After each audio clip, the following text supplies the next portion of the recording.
احلى حالات الرحمتوں کی برسات ہو، تیرے نور سے روشن میری ہر بات ہو، تیری عبادت میں گزرے میری ہر گھڑی، تیرے ذکر سے روشن میری ہر رات ہو۔ ایسے یا اللہ میرے دل سکون بخش دے، غموں کی اندھیرے کو دور کر دے، تیری محبت سے بھر دے یہ سینہ، میرے اشکوں کو رحمت میں تو بدل دے۔ یا اللہ اللہ مجھے نیک راستہ دکھا، حق کی راہ پر سدا قائم رکھ،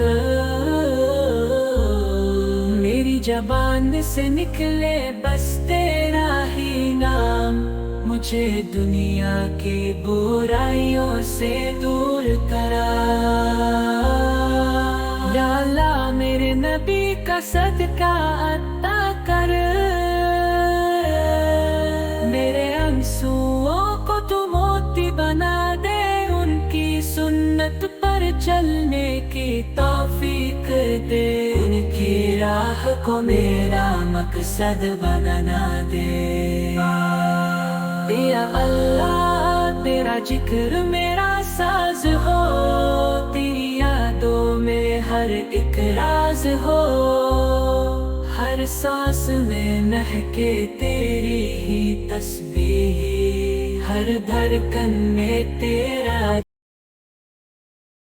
حضور صلی اللہ علیہ وسلم نے فرمایا کہ اللہ تعالیٰ نے ہر عبادت کا بدلہ مقرر فرمایا ہے، جو 70 سے 700 گنا تک ہوتا ہے، اور کچھ جگہوں پر تو اس کا بدلہ بے حساب دیا جاتا ہے۔ مگر جب بات روزے کی آئے تو اللہ رب العزت نے فرمایا، روزہ میرے لیے ہے اور میں ہی اس کا بدلہ دوں گا۔ ایک حدیث میں یہ بھی ہے کہ روزہ رکھنے والے کو اللہ خود عطا ہوگا، اس لیے ہمیں اس اہم عبادت کی قدر کرنی چاہیے۔ رمضان کا مہینہ ایسا مہینہ ہے جس میں کوئی بھی عبادت اتنی پاک اور خالص نہیں ہوتی جتنی کہ روزے کی۔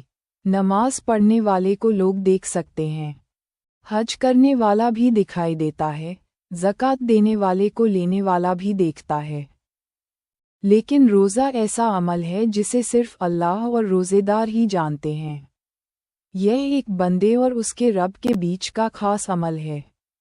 انسان 11 مہینے تک اللہ کی اور دھیان نہیں دیتا، لیکن رمضان آتے ہی وہ اللہ کے قریب ہو جاتا ہے۔ وہ کھانے پینے اور اپنی جائز اچھاؤں کو اللہ کے لیے چھوڑ دیتا ہے۔ بدلے میں اللہ فرماتا ہے، اب تو جو مانگے گا میں تجھے عطا کروں گا۔ یہ اللہ کا بڑا کرم اور احسان ہے۔ روزہ 100% پاک اور خالص عبادت ہے، جس میں کسی طرح کی ملاوٹ نہیں ہوتی۔ روزہ کیول بھوکے پیاسے رہنے کا نام نہیں، بلکہ یہ اپنی نفسانی خواہشوں پر قابو پانے کی تربیت بھی ہے۔